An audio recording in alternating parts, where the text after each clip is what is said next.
Welcome. Today's deep dive is highly focused. We're looking at just one raw, intense source. Right. It's a transcript excerpt from the YouTube video Rotting with the Moon by Powfu. Yeah, and our job here isn't like fact-finding or historical research. No, not at all. It's more about mapping an emotional landscape, really synthesizing what's going on in these lyrics. Exactly. It's about the language. The precise language used, yeah. How it conveys this deep personal conflict, this despair.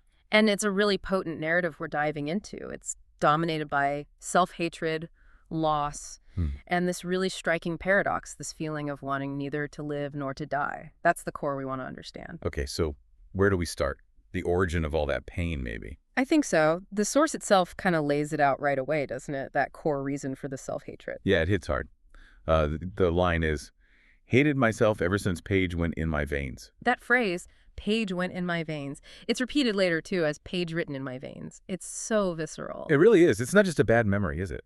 No. It suggests something that's become part of him, like physically, a trauma that's integrated. What do you make of that metaphor, the page? Like a story, a record, but in the veins. Well, it speaks to permanence, I think. Like you said, a record, a chapter. But being in the veins makes it systemic. Part of his life force, almost. Exactly. It's not something external you can just, put down. It's running through him. It feels like the original sin of the self in this narrative. And that sets the stage for everything else that follows, all the suffering. And the direct consequence seems to be this total collapse, tied specifically to losing someone. Ah, yes, the line. My heart no longer moves because you're not here saying my name.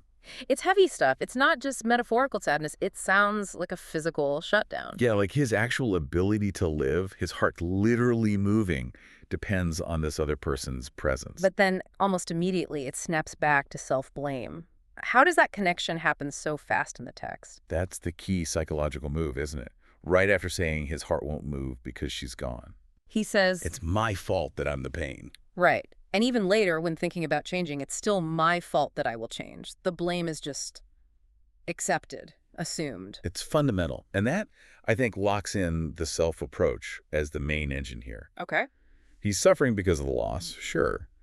But he's also judging himself for suffering. And for causing whatever the page in the veins thing was in the first place. Exactly. So he's trapped, isn't he? Yeah. Victim and perpetrator of his own pain.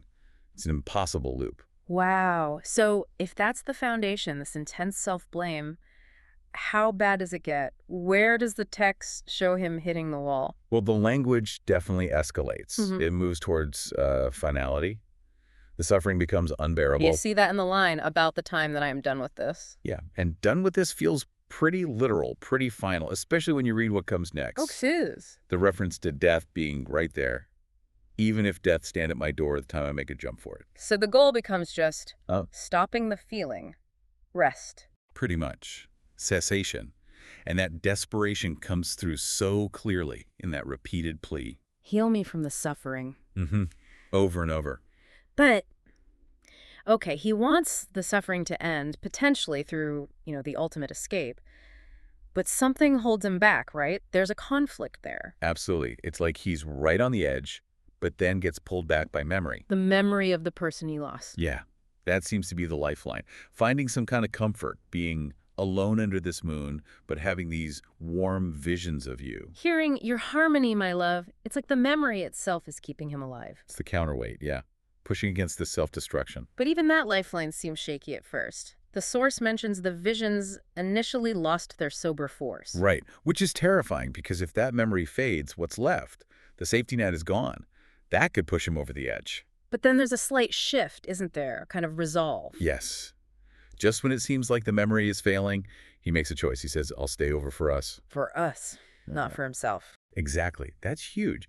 It's not a decision to embrace life for his own sake. It's choosing to endure, to stay for the connection, or even just the memory of it. So he's choosing this limbo state. Over a finality, that would mean letting go of that last connection completely. That move from passive fading to actively choosing to stay over for us, that feels really important. The will to connect is stronger than the will to live, maybe?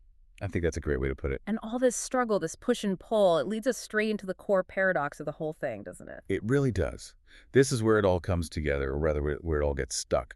the absolute emotional paralysis. Because he explicitly rejects